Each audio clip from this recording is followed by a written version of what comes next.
莫不是秘宝已然得手？孩儿遇到个有趣的人，会臣服在我们脚下。不要再让我失望。喂，下次再抽。做梦！还有锋烈剑鸟随行，就威胁不到陈家了。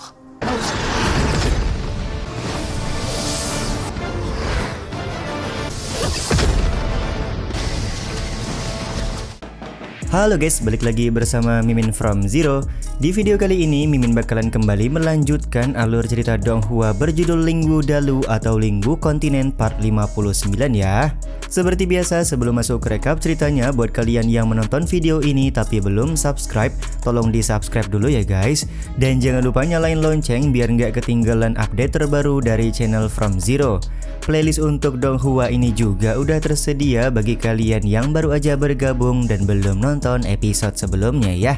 Ya udah deh, nggak usah berlama-lama lagi, langsung saja kita ke rekap ceritanya guys.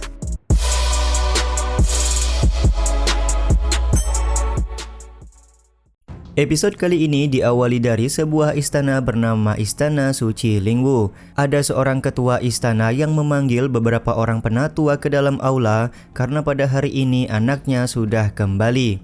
Yap, benar sekali, anak dari ketua istana adalah tuan muda yang melakukan penyerangan kepada keluarga Chen beberapa hari yang lalu. Tuan muda ini melaporkan kepada ketua istana kalau dia gagal mendapatkan harta karun rahasia, tapi ada satu informasi yang menarik di mana tuan muda bertemu dengan seorang pemuda yang cukup hebat.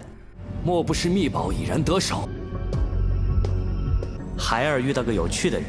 Tuan muda ini menjelaskan pemuda ini sangat menarik karena dia berhasil mengeluarkan monster dari dalam dunia misteri. Sontak penjelasan tuan muda membuat beberapa orang penatua penasaran tentang identitas pemuda tersebut. Tuan muda istana Lingwu kemudian memberitahu kalau pemuda itu merupakan keturunan dari keluarga Chen yang bernama Chen Tian. Selain berhasil mengeluarkan binatang monster, Chen Tian juga berhasil membuat raja binatang spiritual tunduk kepadanya. Tentu saja penjelasan tuan muda membuat beberapa penatua istana Lingwu menjadi sangat penasaran kenapa keluarga kecil seperti keluarga Chen bisa menaklukkan raja binatang spiritual. Mereka mulai membuat asumsi apakah di keluarga Chen masih ada orang kuat yang memimpin mereka. Mendengar nama Chen Tian membuat ketua istana sadar kalau Chen Tian merupakan murid berbakat dari klan langit yang pada saat ini berada di ranah Wuzong. Hanya berada di ranah Wuzong tapi sudah bisa mengendalikan raja binatang spiritual tentu saja bukanlah prestasi main-main. Sedari itulah para penatua menyarankan agar membunuh Chen Tian karena jika dibiarkan dewasa maka Chen Tian akan menjadi ancaman di masa depan. Akan tetapi tuan muda punya pendapat berbeda di mana dia ingin memanfaatkan Chen Tian untuk mengumpulkan 9 buku surgawi. Dia merasa percaya diri bisa mengajak Chen Tian untuk bekerja sama dengan istana suci Lingwu mereka. Dengan bakat Chen Tian yang sangat hebat, maka istana Lingwu pasti akan menguasai seluruh benua Lingwu. 让我亲自前往灭杀，何愁不能集齐9本天书，会臣服在我们脚下。不要再让我失望。 Ketua istana tampak mempercayakan semuanya kepada tuan muda dan meminta tuan muda untuk tidak gagal dalam misinya kali ini. Tuan muda Lingwu pun berjanji kali ini dia tidak akan mengecewakan sang ayah. Sementara itu di tempat lain, ada beberapa orang keroco yang diperintahkan oleh kerajaan Sunan untuk mencari keberadaan keluarga Chen. Mereka semua bertemu dengan Chen Tian serta meminta Chen Tian untuk bertanggung jawab karena keluarga Chen sudah berkhianat dengan membunuh beberapa orang penatua. Tapi tentu saja Chen Tian tidak mendengarkan apa yang diminta oleh para keroco tersebut. Bang MC juga langsung membantai mereka semua dan tidak menyisakan satu orang pun. 下的罪行罄竹难书。喂，下次再抽。 Di saat yang sama di tempat lain, Tisyong masih berlatih serta menunggu kedatangan Chen Tian yang sedang mengawasi keadaan. Akan tetapi Luosi merasa khawatir dan segera ingin menyusul Chen Tian karena sampai saat ini Bang MC belum juga kembali. Tisiong pun memberikan penjelasan kalau Chen Tian pasti tahu apa yang harus dia lakukan, jadi sebaiknya mereka menunggu di tempat ini sesuai kesepakatan sebelumnya. Satu murid keluarga Chen juga setuju untuk menunggu Chen Tian karena mereka hanya akan membuat rencana sebelumnya menjadi gagal. 你们先留在这儿。我们安心在这挡着，带领其他族人能顺利前往古，实在让人放心不下。 Ketika Luo Xi ingin pergi untuk mencari Chen Tian, di saat itulah Tisiong melakukan penghadangan.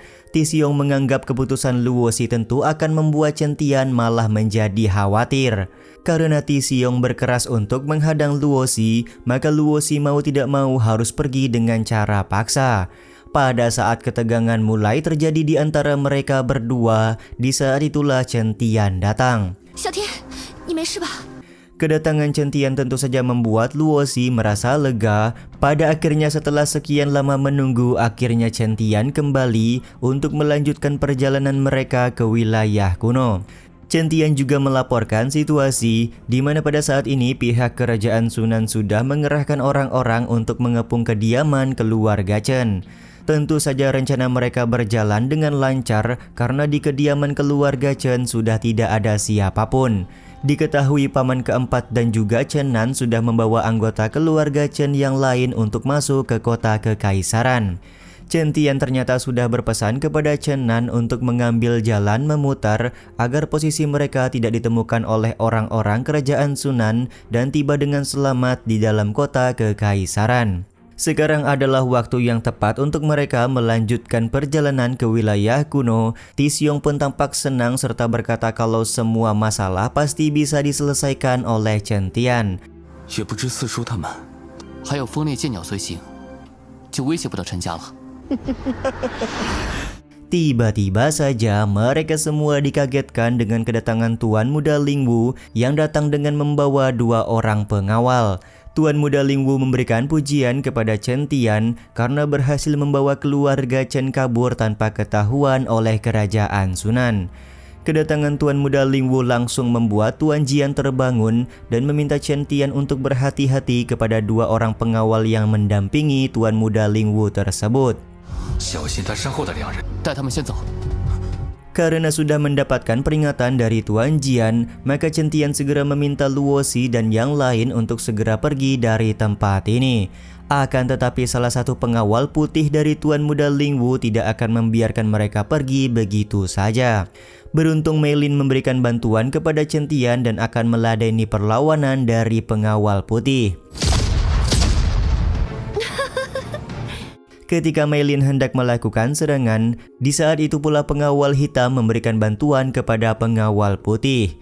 Pada saat pengawal putih dan pengawal hitam disibukkan dengan Mei Lin, di saat itu pula Tisiong dan yang lain pergi menjauh dari lokasi, sementara Chen Tian akan ditemani oleh para monster.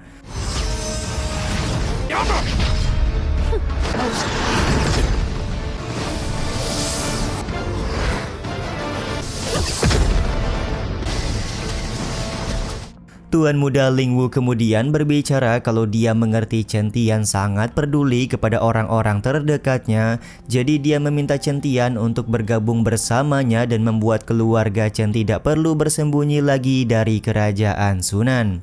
Tidak akan ada orang-orang yang berani untuk menyentuh keluarga Chen lagi dan semua teman-temanmu akan aman, ucap Tuan Muda Lingwu memberikan penawaran kepada Chen Tian. Mengenai harta karun dari keluarga Chen, Tuan Muda Lingwu juga tidak akan memaksa Chen Tian untuk menyerahkannya sekarang. Keputusan Tuan Muda Lingwu tentu saja mendapatkan pertanyaan dari pengawal hitam yang menganggap kalau harta rahasia merupakan prioritas utama istana Lingwu mereka. Tatapan tajam langsung diberikan oleh Tuan Muda Lingwu kepada pengawalnya karena keputusan yang dia ambil tidak bisa diganggu oleh siapapun. Pengawal hitam pun tampak takut dan tidak berani menentang keputusan dari Tuan Muda Lingwu. Chen Tian, kau sangatlah pintar, tentu kau akan bijak untuk mempertimbangkan penawaranku kali ini, ucap Tuan Muda Lingwu. 一切问题迎刃而解。少主，秘宝是定。你是个聪明人。Chen Tian pun meminta Tuan Muda Lingwu untuk menunjukkan ketulusan terlebih dahulu dengan menunjukkan wajah aslinya, baru dia akan membuat keputusan. Tuan Muda Lingwu kemudian menunjukkan identitas aslinya tanpa sebuah topeng. Yap, ternyata benar Tuan Muda Lingwu merupakan murid klan langit yang bernama Xia Tian. 何谈诚意？夏天。 Chen Tian pun kemudian mempertanyakan kenapa Xia Tian menyembunyikan identitas aslinya padahal dia dikelilingi oleh orang-orang kuat. Xia Tian pun hanya tersenyum sembari menyebutkan kalau dia berasal dari Istana Suci Lingwu.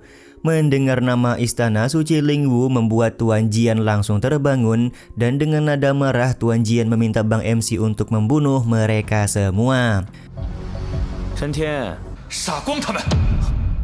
Waduh, sepertinya Tuan Jian ini punya kenangan yang buruk ya guys sama Istana Suci Lingwu. Sayangnya scene ini juga sekaligus menutup episode 61 kali ini ya guys. Ya udah deh, sampai di sini dulu aja video kali ini. Mohon maaf jika masih banyak kekurangan dan kesalahan dalam penyampaian kata-kata ya. Terima kasih untuk kalian yang udah pada nonton dan jangan lupa subscribe serta nyalain loncengnya ya guys. Mimin selaku penulis narasi, tukang voice over dan tukang edit video pamit undur diri. Salam hangat, see you in the next video. Bye bye guys, see you next week.